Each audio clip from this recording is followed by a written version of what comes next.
এই দিনটার জন্য পুরো একটা বছর ধরে অপেক্ষা করে থাকি। আজ আমার একটা খুব প্রিয় একটা জায়গাতে যাব। তোমরা নিজেরা জানলেও একটু অবাক হয়ে যাবে বিশ্বের জায়গাটা কোথায়। তার জন্য কিন্তু আমি নতুন আমার পুজোতে নেওয়া ড্রেসটাও পরে নিয়েছি। বাই দ্য ওয়ে, আমার চুড়িদারটা কেমন হয়েছে সেটা কিন্তু কমেন্টে জানাতে একদমই ভুলো না, আর আমাকে পরে কেমন লাগছে সেটাও জানি। তারপর আর কি, কথা বলতে বলতে কিন্তু চলে এসেছি সেই জায়গাতে। তোমরা হয়তো বুঝে গেছো যে আমি কোথায়। আমাদের হাবড়াতে এক্সিবিশন শুরু হয়ে শেষের পথে, আর শেষ দিনেই আমি এসে উপস্থিত হয়েছি।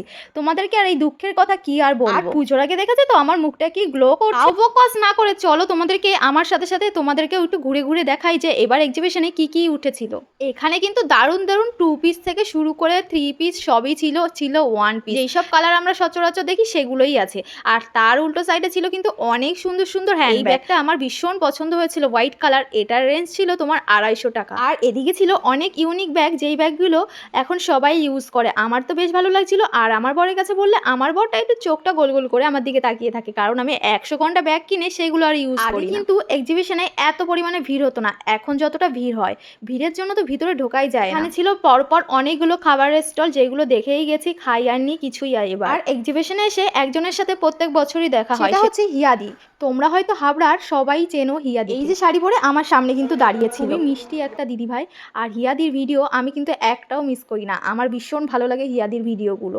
আর তার মুখের ওই মিষ্টি হাসি তো দেখতেই পাচ্ছ। সানগ্লাস দিয়ে শুরু করে অনেক সুন্দর সুন্দর ফিঙ্গার রিংও কিন্তু ছিল, আর ছিল কিন্তু অনেক ব্যাঙ্গেল।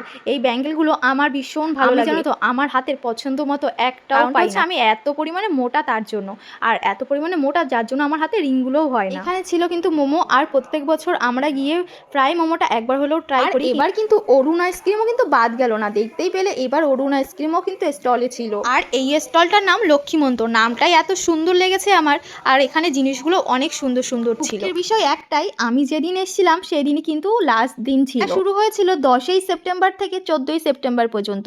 কিন্তু আমি যখন জানতে পেরেছি তখন আমি ছিলাম আমার বাপের বাড়িতে, তাই সেখান থেকে আসা আমার পক্ষে সম্ভব হয়নি, যার জন্য তোমাদের সাথে আমি আপডেটটা দিতে পারলাম না। আর যেই দিন দিচ্ছি সেই দিন কিন্তু এক্সিবিশনটা শেষের দিন ছিল। আর একটা কথা, আমি কিন্তু সত্যিই বছর ধরে ওয়েট করে থাকি যে এই এক্সিবিশনটা কবে শুরু হবে। আমি কিন্তু সবসময় হিয়াদির থেকে এই আপডেটটা পেয়েছি আর পাই। এখানে অনেক ইউনিক ইউনিক জিনিসপত্র পাওয়া যায়। আমি প্রত্যেক বছর কিন্তু এখান থেকে অনেক শপিং করি, কিন্তু এই বছর আমার যেন সেরকম কালেকশন ভালো লাগেনি।